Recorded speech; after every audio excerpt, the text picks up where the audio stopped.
السلام علیکم ورحمۃ اللہ تعالی وبرکاتہ۔ امید ہے کہ آپ سب خیریت سے ہوں گے۔ اللہ تعالیٰ مزید آپ سب کو اپنا کرم اور فضل فرمائے، اور آپ سے گزارش ہے کہ آپ ہمارے اس پیغام کو لوگوں میں عام کرے، شیئر کرے، اور ہو سکے تو سبسکرائب بھی کر دے۔ شکریہ۔ صرف 5 منٹ کا مدرسہ، قرآن اور حدیث کی روشنی میں۔ نمبر 3 ربیع الثانی۔ حضور صلی اللہ علیہ وسلم غار حرا میں نبوت ملنے کا وقت جتنا قریب ہوتا گیا، اتنا ہی اللہ کے رسول صلی اللہ علیہ وسلم تنہائی کو زیادہ پسند کرنے لگے۔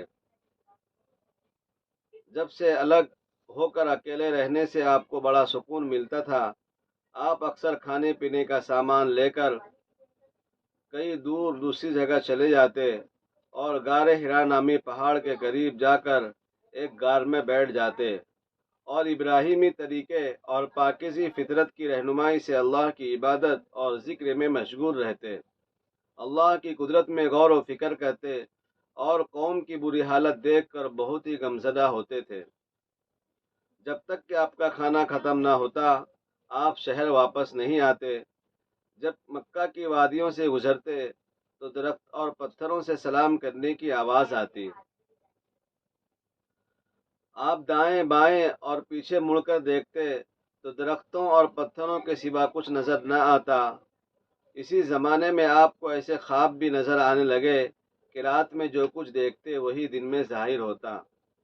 یہی سلسلہ چلتا رہا کہ نبوت کی گھڑی آ پہنچی اور اللہ تعالیٰ نے آپ کو نبوت عطا فرمائی۔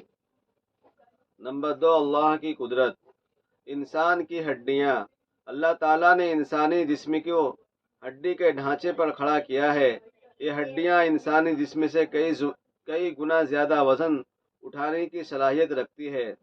جب انسان قدم اٹھاتا ہے تو اس کی ہڈی پر جسم سے کئی گنا زیادہ وزن ہوتا ہے، اور کولہے کی ہڈی 3000 کلو وزن اٹھانے کی صلاحیت رکھتی ہے۔ وہ اسٹیل سے زیادہ مضبوط اور اس سے 10 گنا زیادہ لچک اور ہلکی ہوتی ہے۔ اگر یہ ہڈیاں بھی اسٹیل کی طرح وزنی ہوتی تو ان کا وزن ہمارے لیے ناقابل برداشت ہو جاتا۔ بے شک ان ہلکی پھلکی ہڈیوں میں اسٹیل سے زیادہ قوت پیدا کرنا اللہ کی زبردست قدرت ہے۔ نمبر 3، ایک فرض کے بارے میں زکوٰۃ ادا کرنا۔ حضرت عبداللہ بن مسعود رضی اللہ عنہ ارشاد فرماتے ہیں کہ ہمیں نماز قائم کرنے کا اور زکوٰۃ ادا کرنے کا حکم دیا ہے، اور جو شخص زکوٰۃ ادا نہ کرے اس کی نماز قبول نہیں۔ نمبر 4، ایک سنت کے بارے میں چھینک آئے تو منہ پر کپڑا یا ہاتھ رکھ لینا۔ رسول اللہ صلی اللہ علیہ وسلم کو جب چھینک آتی تو آواز کو آہستہ کرتے اور چہرے مبارک کو کپڑے سے یا ہاتھ سے ڈھانک لیتے۔ نمبر 5، ایک اہم عمل کی فضیلت۔ اپنے اہل و عیال پر خرچ کرنا۔ رسول اللہ صلی اللہ علیہ وسلم نے فرمایا، ایک وہ دینار جسے تم اللہ کے راستے میں خرچ کرتے ہو، ایک وہ دینار جسے تم نے کسی غلام کے آزاد کرنے میں، اور ایک وہ دینار جو تم کسی غریب کو صدقہ کیا، اور ایک وہ دینار جو تم اپنے گھر والوں پر خرچ کرتے ہو، ان میں سے اس دینار کا اجر و ثواب سب سے زیادہ ہے جو تم نے اپنے اہل و عیال پر خرچ کیا۔ نمبر 6، گناہ کے بارے میں تجارت میں جھوٹ بولنا۔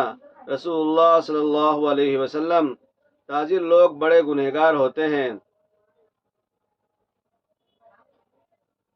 بے شک، لیکن وہ قسم کھا کر گنہگار ہوتے ہیں اور بات کرتے ہوئے جھوٹ بولتے ہیں۔ نمبر 7، دنیا کے بارے میں بد نصیبی کی پہچان۔ رسول اللہ صلی اللہ علیہ وسلم نے فرمایا، 4 چیزیں بد نصیبی کی پہچان ہوتی ہے۔ نمبر 1، آنکھوں کا خشک ہو جانا، کہ اللہ کے خوف سے کسی وقت بھی اس کی آنکھ میں آنسو نہ ٹپکے۔ نمبر 2، دل کا سخت ہو جانا، کہ آخرت کے لیے یا کسی دوسرے کے لیے کسی وقت بھی نرم نہ پڑے۔ نمبر 3، امیدوں کا لمبا ہونا۔ نمبر 4، دنیا کی لالچ اور حرص سے ہونا۔ نمبر 8، آخرت کے بارے میں قرآن میں اللہ تعالیٰ فرماتا ہے، جنتی لوگ جنت میں سلام کے علاوہ کوئی بیکار بیہودہ بات نہیں سنیں گے، اور جنت میں صبح شام ان کے لیے کھانا ملے گا۔ یہی وہ جنت ہے جس کا مالک ہم اپنے بندوں میں سے اس شخص کو بنائیں گے جو اللہ سے ڈرنے والا ہو۔